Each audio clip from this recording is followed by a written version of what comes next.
17-year-old Jodie Chesney's life ended way prematurely on Friday, March the 1st of 2019, when she became an unintended target in a gang feud.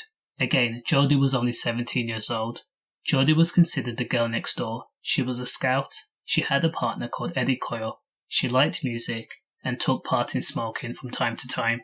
Now, because life is so cruel, in a twisted turn of events, it was alleged that the gang that knifed Jodie in the back was the dealer she used to buy from, known as Spence. Now, on the night Jodie Chesney was knifed, she was sitting on the bench with friends in a park in Harold Hill, listening to music. Jodie and her friends were trying to score some Pineapple Express. She would regularly pick up the weed from a person known as Spence, but his real name was Spence Ong-a-Kwie. But because there was more than one person who wanted to smoke, Jodie called Spence first, but the line was busy and no one picked up. Now, they didn't want to wait for a callback or a text message, so the group decided to go with another dealer. Now, her attackers, as I said, known as 19-year-old Svensson, who was the leader, and 17-year-old Aaron Isaacs, who was an enthusiastic runner, didn't answer Jodie's call because they were out trying to hunt down rivals who may have been dealing in the area, and the constant tit-for-tat incidences from turf carved out. Now, nobody likes dealers interfering with their business, especially when they control that area. Now, Svensson and Aaron approached like predators from a bush in the park. Svensson was armed with a knife. Jodie had her back turned to the two aggressors, so she had no idea what was about to happen. It was first Ong-a-Kwie that noticed the two figures approach.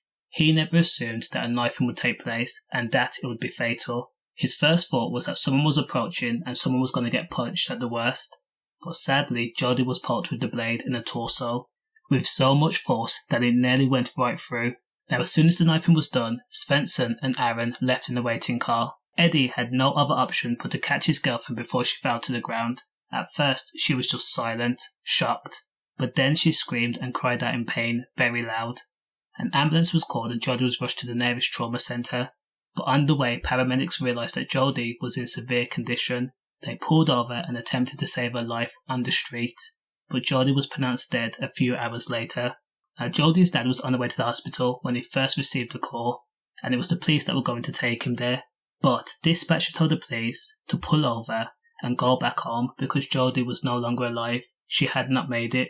Now, Svensson and Aaron were arrested a few days later at a house during the raid, and they both tried to escape.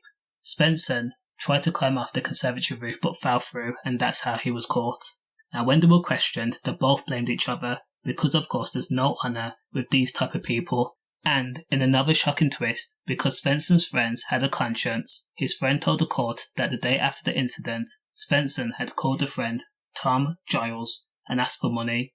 He then told Tom he had done something very bad. Now, the tragic incident came out because a few months prior to the March 1st incident of 2019, Svensson had been knifed himself by a rival. He was then given the location of these rivals and told that his rivals were at the park in Harold Hill. Of course, the intel was wrong. Svensson and Aaron took figures sitting on the bench at face value instead of investigating first, and let their weapons go to work and then thought to ask questions later. They targeted an innocent person by mistake. Now, both men were given life sentences, with Svensson told to serve at least 26 years, while Aaron was handed a minimum of 18 years. And of course, Jodie Chesney's family have been given a life sentence also. They can never get their daughter back. Condolences. Stay safe.